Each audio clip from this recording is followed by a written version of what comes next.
Aroma miracles இயற்கையான aroma ஆயில்களை கொண்டு தயாரிக்கப்படுகிறது. தூக்கமின்மை, மன அழுத்தம், எதிர்மறை எண்ணங்கள் போன்ற மனநல பிரச்சனைகள், உடல்வலி, தலைவலி போன்ற உடல்நல பிரச்சனைகள், ஆன்டி ஏஜிங், முடிவுதிர்வு, பொடுகு, வெண்புள்ளி, சரும பிரச்சனைகள் போன்ற அனைத்து பிரச்சனைகளுக்கும் தீர்வளிக்கிறது. Aroma miracles.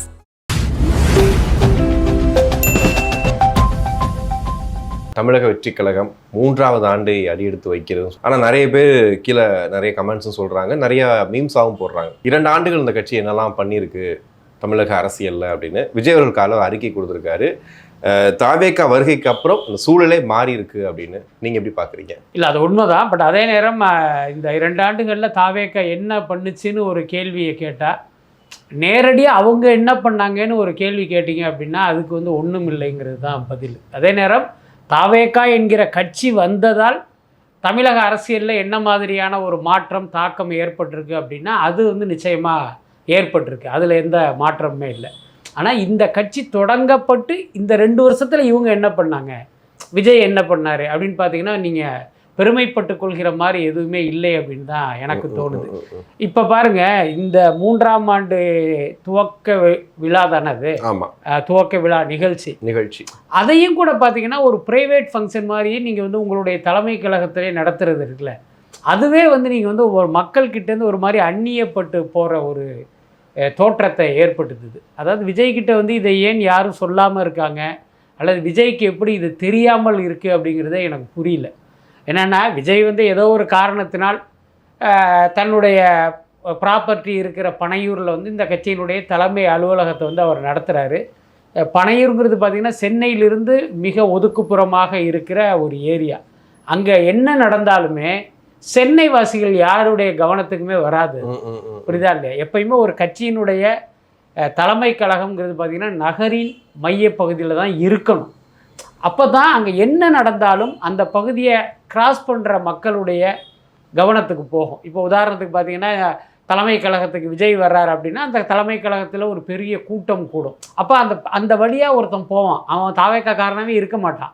என்னப்பா கூட்டம், விஜய் வர்றாராம் அப்படிங்கும்போது அடடா தாவேக்கா ஆக்டிவாக இருக்கான்னு அவன் மைண்டில் உட்காரும். கண்டிப்பாக அறிவாலயம் இப்போ அறிவாலயமாக இருக்கட்டும், அதிமுக தலைமை கழகமாக இருக்கட்டும், இங்கே பார்த்தீங்கன்னா என்ன நடந்தாலும் அங்கே ஒரு பெரிய கூட்டம் கூடும். அதன் மூலமாக அந்த கட்சி ஒரு பெரிய அளவில் இயங்கிக்கிட்டு இருக்கிற மாதிரியான ஒரு தோற்றத்தை கொடுக்கும். ஆனால் இங்கே பாருங்கள், எது நடந்தாலும் மக்களுடைய கவனத்துக்கே வராது. அதுக்கடுத்து சரி, உங்களுடைய தலைமை கழகத்தை நீங்கள் ஏதோ ஒரு உங்கள் வசதிக்காக அங்கே வச்சுருக்கீங்க அப்படின்னு எடுத்துக்கிட்டாலும் இவங்க நடத்துகிற விழாவெல்லாம் பார்த்தீங்கன்னா மகாபலிபுரத்தில் அங்கே போய் ஒரு நட்சத்திர விடுதியில் விஜய்க்கு எந்த சிக்கலும் இல்லாமல் அவர் போகணுங்கிறதுனால அப்படி ஒரு இடத்த அவங்க தேர்ந்தெடுத்து பண்ணுறாங்க. அது மக்களுடைய கவனத்துக்கே வராது. புரியுதா இல்லையா? சோஷியல் மீடியாவில் அது செய்தியாகும், தொலைக்காட்சிகள் அது செய்தியாகும். ஆனால் இது 2ஐயும் பார்க்காத மக்கள் எவ்வளோ பேர் இருக்காங்க? கண்டிப்பாக. புரியுதா இல்லையா? சோஷியல் மீடியாவில் என்ன ஒட்டுமொத்த மக்களுமா ஆக்டிவாக இருக்காங்க? அப்போ அவர்களுக்கெல்லாம் இந்த செய்தி போகவே போகாது. அதே இது நீங்கள் யோசிச்சு பாருங்கள். இப்போ நகரத்தின் மைய பகுதியில் இருக்கிற ஒரு திருமண மண்டபத்தில் இப்போ வழக்கமாக அதிமுக கூட்டம் கூட பார்த்திங்கன்னா அந்த மதுரை வாயிலில் ஒரு மண்டபத்தில் நடத்துவாங்க, ஸ்ரீவாரி ஏதோ சம்திங் பேர். அந்த மாதிரியான ஒரு இடத்துல இப்போ தாவேகாவுடைய ஆண்டு விழாவை நடத்துகிறாங்கன்னு வச்சுங்க. அப்போ என்னாங்கன்னா அந்த ஏரியாவே ஸ்தம்பிச்சு போகிற அளவுக்கு ஒரு விஷயம் நடக்கும். இந்த தொண்டர்கள் நிர்வாகிகள் திரண்டு வரும்போது அந்த ஏரியாவே மக்கள் இதில் அப்படி திணறும். அந்த கொடியெல்லாம் பறக்கும் போது இப்போ அதை கிராஸ் பண்ணி போகிறவர்களுக்கு என்ன ஆடடா பயங்கரமாக இருக்கு போல இருக்கு, விஜய்க்கான ஆதரவு, அவருடைய செல்வாக்கு அப்படி இருக்கும் போல இருக்கே அப்படின்னா அது ஒரு பெரிய வைப்பை கிரியேட் பண்ணும். ஆனால் விஜய் பாருங்க இந்த ஆஸ்பெக்டில் யோசிக்கவே இல்லை. நம்ம போகணும், எந்த பிரச்சனையும் இல்லாமல் இருக்கணும் அப்படின்ட்டு அந்த அடிப்படையிலேயே அவர் எல்லாத்தையுமே நடத்திக்கிட்டு இருக்காரு. அது என்ன ஆகுன்னா காலப்போக்கில் இது ஒரு பிரைவேட் நிகழ்ச்சி, இதுக்கும் நமக்கு சம்மந்தம் இல்லை, இதுக்கும் மக்களுக்கும் சம்மந்தம் இல்லைங்கிற மாதிரியான ஒரு எண்ணத்தை ஏற்படுத்திடும். பட் இது வரைக்கும் ஓகே, இனிமேலாவது விஜய் இந்த டைப் ஆஃப் கொண்டாட்டத்தை அவர் கைவிடணும். அது அவருக்கும் நல்லது, கட்சிக்கும் நல்லதுன்னு நான் நினைக்கிறேன். ஓகே, இப்போ கடந்த ஒரு வார காலமாக விஜய் கூட்டணிக்கு வருவாரா வரமாட்டாரான்னு பேசிகிட்டு இருந்தாங்க. ஆனால் இப்போது விஜய் தனித்து தான் வரப்போகிறாருங்கிறது மேக்சிமம் கன்ஃபார்ம் ஆயிடுச்சு. ஆனால் 2 பெரிய கட்சிகள், ஏகப்பட்ட கட்சிகள் இருக்காங்க, அவங்க கூட்டணியும் பெரிய பலமாக போயிட்டுருக்கு. யாரும் விஜய் கூட சேரலை. அப்படி இருக்கும்போது தனிச்சு வர்றது ஒரு ஓவர் கான்ஃபிடென்ட்டாக தெரியலையா? அதாவது முதல்ல புரிஞ்சுங்க, அதிமுக திமுக கூட்டணியில் ஒன்றுக்கும் மேற்பட்ட கட்சிகள் இருப்பதாலேயே அதை வந்து பார்த்திங்கன்னா ஒரு பலமான கூட்டணி, அந்த கூட்டணியில் இருக்கிற கட்சிகள்லாம் பலமான கட்சிகள் அப்படின்னு நம்ம வந்து தவறாக நினைக்கக்கூடாது. மக்களை வேணால் இவங்க அப்படி ஏமாற்றுவாங்க. இப்போ நம்ம அதிமுக கூட்டணி எடுத்துக்குவோம். அதிமுகவுக்கு கணிசமான வாக்கு வங்கி இருந்தது, இருக்குமான்னு தெரியாது. ஏன்னா என்னைக்கு பாஜகவை விட்ட இந்த கட்சியை எடப்பாடி அடகு வச்சாரோ அப்போவே அதனுடைய ஓட் பேங்க் வந்து கணிசமாக சரிஞ்சிருக்குங்கிறது என்னுடைய யூகம். அது நம்ம 2026 தேர்தல் முடிவில் நம்ம பார்க்க போகிறோம். அதுக்கு முன்னால் சொல்லணும் அப்படின்னா கடந்த கால வாக்கு வங்கி வச்சு பார்க்கும்போது இந்த கட்சிக்கு ஒரு கணிசமான வாக்கு வங்கி இருக்குது. அதுக்கப்புறம் பாஜகவுக்கு பார்த்திங்கன்னா ஒவ்வொரு தேர்தல்கள்லையும் அந்த வாக்கு வங்கி அதிகரித்தாலும் மக்கள்கிட்ட எந்த செல்வாக்குமே இல்லை. அது வந்து நம்ம வெளிப்படையான உண்மை. அதுக்கடுத்து பார்த்திங்கன்னா அமமுகங்கிற ஒரு கட்சி. அமமுகலாம் ஒரு லற்றுப்பாடு கட்சி தான். ஆனால் இந்த முக்குளத்தோர் சமூகத்து வாக்குகளை வாங்குவதற்காக அவரை பக்கத்தில் உட்கார வச்சுக்கிட்டு இவங்க ஏதோ அமமுக இணைந்தது அப்படின்ட்டு ஏதோ இந்த தேசிய ஜனநாயக கூட்டணியின் வெற்றியை உறுதிப்பட்டது மாதிரி ஒரு சீன் போட்டுக்கிட்டு இருக்காங்க. உண்மையில் பார்த்திங்கன்னா தினகரனுக்கெல்லாம் அப்படியெல்லாம் செல்வாக்கே கிடையாது. அவருடைய சொந்த ஊரான மன்னார்குடியில் அவருக்கு செல்வாக்கு இல்லை. இதுதான் ரொம்ப ரொம்ப உண்மையான விஷயம். அதுக்கப்புறம் இருக்கிற மற்ற உதிரி கட்சிகளும் கூட பார்த்திங்கன்னா இதை விட ஒரு மோசமான வாக்கு வங்கி உள்ளது தான். அப்போ பாமகவை எடுத்துக்கிட்டிங்கன்னா அப்பாவும் பிள்ளையும் 2 அணியாக நிற்கிறாங்க. பாமகவுக்கு நார்மலாகவே மக்களிடம் செல்வாக்கு இல்லை, வன்னிய சமூகத்து மக்களிடம் உண்டு. அதுவே இன்றைக்கி ஸ்ப்ளிட் ஆகி கிடக்கு. அப்போ இவங்க என்டிஏ கூட்டணியில் பாமக இருப்பதால் அந்த அன்புமணி பிரிவுக்கு வந்து எவ்வளவு வாக்குகள் வந்துடும். ஸோ அதுவும் கம்மியாக தான் வரும். அதுக்கப்புறம் அந்த பச்சைமுத்துவுடைய ஐஜேகே அதுவெல்லாம் ஒரு லெட்டர்பேடு கட்சி தான். அதே நேரம் வந்து அவர் பணத்தை அள்ளி கொடுக்குற ஒரு புரவலருங்கிறதுனால அவரை அந்த கட்சிக்குள்ளார வச்சுருக்காங்க. அப்புறம் ஜான் பாண்டியன் கட்சியாக இருக்கட்டும், புரட்சி பாரதம், இது எல்லாமே அந்த லெட்டர்பேடு வகையராக தான். அப்படியே இந்த பக்கம் வந்தீங்கன்னா திமுக கூட்டணிக்கு வந்தீங்க அப்படின்னா காங்கிரஸ் வந்து ஒரு பாரம்பரியமிக்க கட்சி தான். ஆனால் தமிழ்நாட்டில் இன்றைக்கி அந்த கட்சிக்கு பெரிய ஓட் பேங்க்லாம் இல்லை. அதே நேரம் அந்த லெட்டர்பேடு கட்சிலாம் நம்ம அசிங்கப்படுத்த முடியாது. விசிகாக்கே கணிசமான வாக்குகள் இருந்தாலும் பொதுமக்கள் விசிகாவுடைய வாக்கு வங்கிக்குள்ளே இன்னும் வரல. இன்னும் அந்த ஒடுக்கப்பட்ட சமூகத்து மக்கள் தான் பெரும்பாலானவர்கள் அவர்களுடைய வாக்கு வங்கிக்குள்ளே இருக்காங்க. அதுக்கப்புறம் பார்த்திங்கன்னா இடதுசாரிகள் வந்து உண்மையிலேயே தமிழ்நாட்டு அரசியலுக்கு மட்டுமல்ல இந்திய அரசியலுக்கும் வந்து ஒரு முதுகெலும்பாக இருக்க வேண்டியவர்கள். ஆனால் இன்றைக்கி சூழல் பார்த்திங்கன்னா அந்த மாதிரி இல்லை. ஏன்னா அவர்களுடைய வாக்குகள் எல்லாம் அப்படியே பல கட்சிகளுக்கு விசிகா போன்ற கட்சிகளுக்கெல்லாம் போனதுனால இன்றைக்கி அவர்களுக்கும் வாக்கு வங்கிங்கிறது ரொம்ப குறைவாக தான் இருக்குது. இப்போ இந்த மாதிரி கட்சிகள் எல்லாம் திமுக அதிமுக கூட்டணியில் இருப்பதாலேயே அதை ஒரு பலமான கூட்டணியாக அவர்கள் சித்தரிக்கலாம். ஆனால் நாம் நம்ப வேண்டிய அவசியம் இல்லை. ஸோ இப்படிப்பட்ட லெட்டர்பேடு கட்சிகளோட கூட்டணி அமைப்பதற்கு பதில் விஜய் தனித்து நிற்பது வந்து சாலச் சிறந்ததாக நான் நினைக்கிறேன். இப்போ உதாரணத்துக்கு ஏற்கனவே ஒரு செய்தி, ஒரு காசிப் அடிபட்டது. டிடிவி தினகரன் ஓபிஎஸ் எல்லாம் விஜய் கூட்டணிக்கு வரப்போகிறாங்க அப்படின்னு ஒரு தகவல் இருந்தது. இப்போ வரைக்கும் ஓபிஎஸ் வரப்போகிறாங்க ஒரு பேச்சுக்கு வச்சுக்கோமே. அப்படி டிடிவியும் ஓபிஎஸும் வந்து விஜய் தேர்தலில் நின்று ஒரு 30% வாக்கு வாங்குறதா வச்சுங்க, என்ன சொல்லுவாங்க எல்லாரும்? டிடிவியுடைய வாக்குகள் இதில் இருக்குது, ஓபிஎஸ் உடைய செல்வாக்குனால தான் இவ்வளோ வந்துன்னு சொல்லுவாங்கல்ல. அதுக்கு வழி இல்லாமல் அவர் தனித்து நின்று என்ன வாங்குறாரோ அது அத்தனையுமே என்னுடைய வாக்கு வங்கி அப்படின்னு நிரூபிக்கிறது எவ்வளோ பெரிய விஷயம். ஸோ அப்படி ஒரு வாய்ப்பு வந்து விஜய்க்கு கிடச்சிருக்கு. ஏன்னா அதை வந்து அவர் ஒரு பாசிட்டிவாக பார்த்தார் அப்படின்னா நிச்சயமாக இந்த லெட்டர்பேடு கட்சிகள் எல்லாம் விஜய் கூட்டணிக்குள் வராமல் இருப்பது ரொம்ப நல்லது. அப்படி தான் நான் பார்க்குறேன். ஓகே, என்டிடிவியோட பேட்டி அதுக்கப்புறம் பார்த்தீங்கன்னா அதை பற்றின செய்திகள் நிறையா வந்துச்சு. ஒரு பக்கம் வந்து காசு கொடுத்து விஜயை வந்து அதில் ப்ரொமோட் பண்ணிட்டாங்க அப்படின்னு, இன்னொரு சைடு நிறைய தலைவர்கள் அன்றைக்கி பேட்டி கொடுத்துருக்காங்க. ஆனால் விஜய் பேட்டி மட்டும் இந்த ஒரு ஃபோட்டோ மட்டும்தான் அவ்வளோ பெருசாக இருக்குது. அவங்க வந்து பேசவே செஞ்சுருக்காங்க, அது பெருசாக வெளியில் வரல. இது எப்படி பார்க்குறீங்க? இல்லை, எனக்கு தெரிந்து அந்த என்டிடிவிக்கு ஒரு பேட்டி கொடுத்தாரான ஒரு கேள்வி இருக்குது. ஏன்னா ஒரு ஊடகம் விஜய் போன்ற ஒருவரிடம் பேட்டி எடுத்தால் இம்மீடியட்டாக அதை வந்து வெளியிட்டுருவாங்க. அதுக்காக தானே பேட்டி எடுக்கிறோம். ஆமாம், இது வரைக்கும் அந்த பேட்டி வரவே இல்லையா? இப்போ எனக்கு என்ன தோணுச்சு அப்படின்னா இவங்க பேட்டிக்காக அப்ரோச் பண்ணியிருப்பாங்க, அதனால அந்த சந்திப்பு நடந்திருக்கும். அப்போ விஜய் ஏதோ ஒரு காரணத்தினால் அந்த பேட்டியை வந்து கொஞ்சம் மறுத்திருப்பார் அல்லது ஒரு தள்ளி வச்சிருப்பார். இப்போ வேண்டாம், கொஞ்சம் நாள் கழிச்சு பண்ணலான்னு சொல்லிட்டு ஆஃப் த ரெக்கார்டாக ஏதாவது சில விஷயங்களை அவர் ஷேர் பண்ணியிருக்கிறதுக்கு வாய்ப்பு இருக்குது. அந்த விஷயங்கள் தான் இவங்க சொல்றாங்க. அந்த விஷயத்தை தான் இவங்க வந்து அப்படியே ஷேர் பண்ணி அது விஜயனுடைய பேட்டி மாதிரியான ஒரு தோற்றத்தை கொடுக்குறாங்கன்னு நான் நினைக்கிறேன். என்னடா இப்போ யோசிச்சு பாருங்க, இப்போ விஜய்கிட்ட பேட்டி எடுத்தவங்க அதை என்ன அடகாத்து வச்சு என்ன பண்ண போகிறாங்க? அதுக்கடுத்து இன்றைய அரசியல் சூழ்நிலையில் நீங்கள் டிலே பண்ண அதை அப்படி பழசாக மாறிடும்ல. உதாரணத்துக்கு பாருங்கள், இப்போ நம்ம பேசுகிறோம்ல, இந்த பேட்டி நாளைக்கு பார்க்கும்போது பழசா தெரியும். ஏன்னா ஒவ்வொரு நிமிஷமும் ஒன்று நடந்துகிட்டு இருக்கு. அதனால் எனக்கு தெரிந்து அந்த பேட்டி எடுத்திருப்பதற்கு வாய்ப்பு இல்லை. But I am not sure. நான் அதை வந்து ரீகன்ஃபார்மும் பண்ணலை. என்ன காரணம் அப்படின்னா, அவர் ஒரு ஆங்கில ஊடகத்துக்கு பேட்டி கொடுத்தாருங்கிற அந்த செய்தி வரும்போது எனக்கு பர்சனலாக கொஞ்சம் வலிச்சுது. என்னடா தமிழ் ஊடகத்தை மதிக்காமல் வந்து ஆங்கில ஊடகத்துக்கு கொடுத்துட்டாங்களே அப்படிங்கிற அந்த வருத்தம், கோபமெல்லாம் சேர்ந்து இப்படி ஒன்று நடந்துதான்னு கூட நான் ரீகன்ஃபார்ம் பண்ணலை. ஆனால் என்னுடைய யூகமாக சொல்கிறேன், இவ்வளோ நாள் அந்த பேட்டி வராததை வைத்து இப்படி ஒரு முடிவுக்கு நான் வர்றேன். ஓகே, இப்போ ப்ரெஸ் மீட் வந்து விஜய் கொடுப்பாரா அப்படிங்கிறது நம்ம ஆரம்பத்துலேருந்தே கேட்டுகிட்டே இருக்கோம்.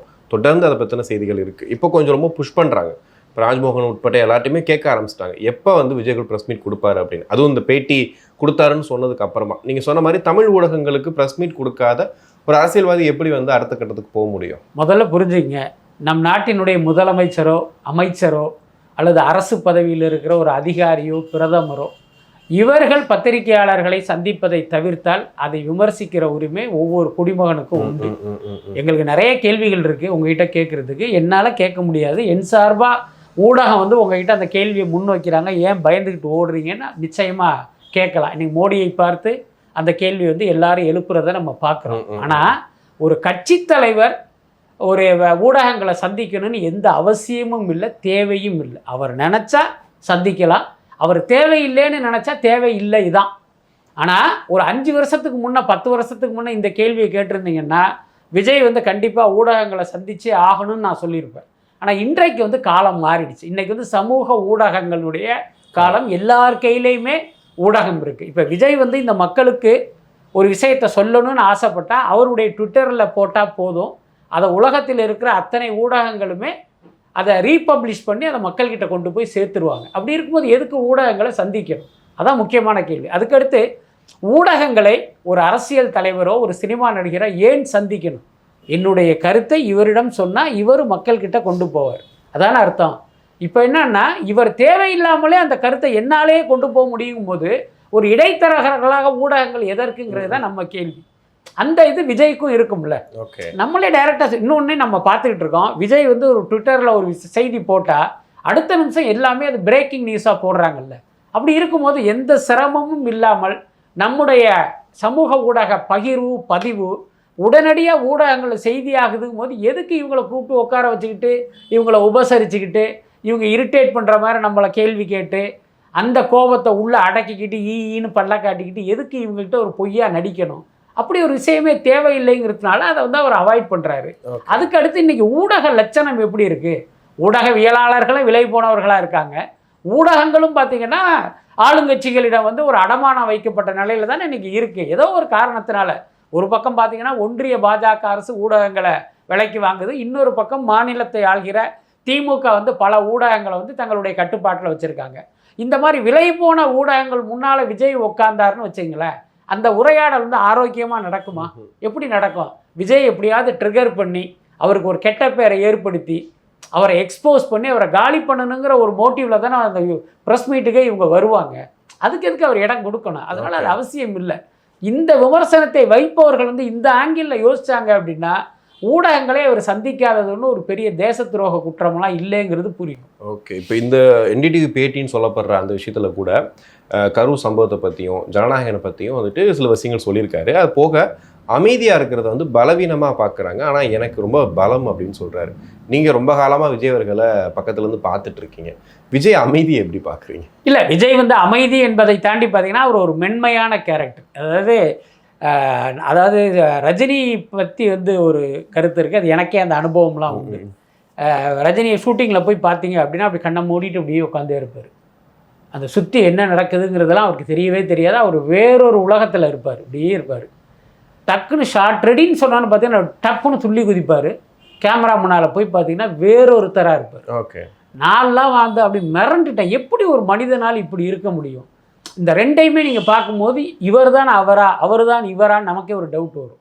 ஏதோ இந்த கூடு விட்டு கூடு மாதிரி அப்படியே வேறொரு மனிதனாக மாறுவார். கிட்டத்தட்ட விஜயும் அப்படி தான். விஜயினுடைய சுபாவம் பார்த்திங்கன்னா ரொம்ப மென்மையாக பேசுவார்.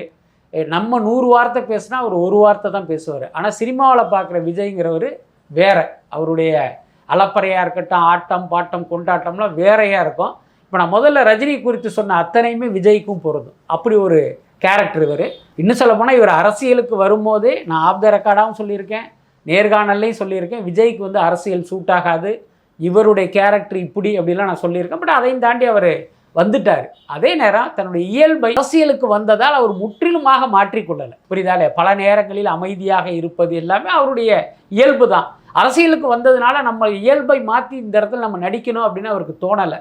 அதை வந்து நம்ம ஒரு வகையில் பார்த்தீங்கன்னா அது பாசிட்டிவ் தான். நீங்கள் சினிமாவில் நடிக்கலாம், நிஜத்தில் நடிக்காமல் இருக்காரு, அது வரைக்கும் ஓகே அப்படிங்கிறது ஒரு நல்ல விஷயந்தான், ஒரு நல்ல பாலிசி தான். பட் அதே நேரம் அரசியலில் இப்படியெல்லாம் இருக்கக்கூடாது. அதையும் வந்து அவர் புரிஞ்சு தன்னை வந்து கொஞ்சம் மாற்றிக்கணும். இப்போ சொல்கிற மாதிரி என்னடா அது தலையில் இடியே விழுந்தாலும் வந்து இந்த மாதிரி இருக்காரே அப்படிங்கிறது ஒரு கட்டம் வரைக்கும் உங்களுக்கு பாசிட்டிவாக இருக்கும். அதுக்கப்புறம் திடீர்னு பார்த்தீங்கன்னா அது நெகட்டிவாக மாறிடும். இப்போ உதாரணத்துக்கு பாருங்கள், இந்த கரூர் சம்பவத்துக்கு முன்ன வரைக்கும் விஜயினுடைய அமைதி அது யாராலும் பெருசாக வந்து கிரிட்டிசைஸ் பண்ணப்படலை. ஆனால் கரூர் சம்பவத்துக்கு பிறகு ஒரு அமைதியாக இருந்தது பார்த்தீங்கன்னா அது வந்து ஒரு பெரிய விமர்சனத்துக்குரியதாக மாறிடுச்சு. அதனால் அந்த சிக்கல் இருக்குது, அதை அவர் கொஞ்சம் புரிஞ்சுக்கிட்டு மாற்றினா நல்லாயிருக்கும். கருத்து கணிப்புகள் பார்த்துருப்பீங்க, எல்லாமே அதிமுக இல்லை திமுக அப்படி தான் போயிட்டுருக்கு. அது எப்படி பார்க்குறீங்க அந்த கருத்து கணிப்புகளை? அதாவது இந்த தமிழ் ஊடகங்களுடைய கருத்து கணிப்பை பார்க்கும்போது அதுக்கு பின்னால் இருக்கிற அந்த உள்நோக்கத்தை நம்மளால் புரிஞ்சிக்க முடிஞ்சுது.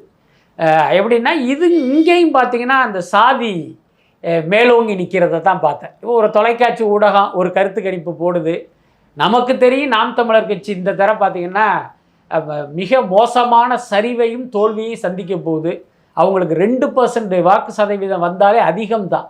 ஆனால் நீங்கள் பல இடங்களில் பார்த்தீங்கன்னா இப்போ விஜய்க்கு வந்து ஒரு 11% மாதிரி இவங்களும் வந்து ஒரு நெக் டு நெக் வந்து இதையும் எடுத்துகிட்டு வர்றாங்க. என்னென்னா இவருடைய சாதியை சேர்ந்த ஒருத்தர் தான் அந்த தொலைக்காட்சியினுடைய உரிமையாளர். அப்போ இங்கே வந்து சாதி வந்து ரோல் பண்ணுது, புரியுதா இல்லையா? அதுக்கப்புறம் பார்த்தீங்கன்னா தாவேக்காக்கு என்ன மாதிரியான மக்கள் செல்வாக்கு இருக்குங்கிறத நம்ம கண்ணாலேயே பார்த்தாச்சு. ஏன்னா இதெல்லாம் நம்ம கற்பனையும் கிடையாது, அனுமானமும் கிடையாது. ஆனால் பல இடங்களில் பார்த்தீங்கன்னா தாவேக்காவுடைய வாக்கு சதவீதத்தை குறைச்சி காட்டுறாங்க. அதுக்கு அடுத்து பல தொகுதிகளில் அதிமுக கூட்டணிக்கு வெற்றி வாய்ப்பு இருக்கிற மாதிரிலாம் காட்டுறாங்க. பாஜக வந்த பிறகு அதிமுகவே இன்னைக்கு ஒரு 3வது இடத்தை நோக்கி போகுதுங்கிறது தான் உண்மை. அந்த உண்மையை மறைத்து விட்டு இவங்க இந்த மாதிரியான ஒரு முடிவுகளை எல்லாம் கொண்டு வரது என்னன்னா அவங்க ஒரு கருத்தை மக்கள்கிட்ட திணிக்கிறதுக்கு ட்ரை பண்ணுறாங்க. அதுக்கடுத்து பார்த்தீங்கன்னா இப்போ ரங்கராஜ் பாண்டே அவர் வந்து ஒரு மூத்த பத்திரிகையாளராக இருந்தாலும் அவர் வந்து ஒரு வலதுசாரி சார்புடையவர்ங்கிறது எல்லாருக்குமே தெரியும்.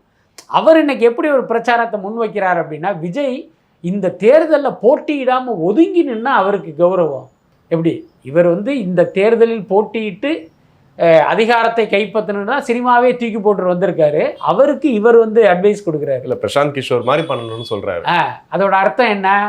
அப்போ விஜயினுடைய வருகை பல பேருக்கு வந்து ஒரு பயத்தை ஏற்படுத்தியிருக்கு. ஸோ இந்த மாதிரி ஊடகவியலாளர்கள்ங்கிற பெயரில் இருப்பவர்கள் மூலமாக விஜயால் ஜெயிக்க முடியாது, என்ன விஜய்க்கு வந்து செல்வாக்கு அவ்வளவு இல்லைங்கிற மாதிரி ஒரு நேரேட்டிவ் செட் பண்ணுறாங்க. ஸோ அப்படிப்பட்ட ஒன்று தான் இந்த கருத்து கணிப்புகள் எல்லாமே.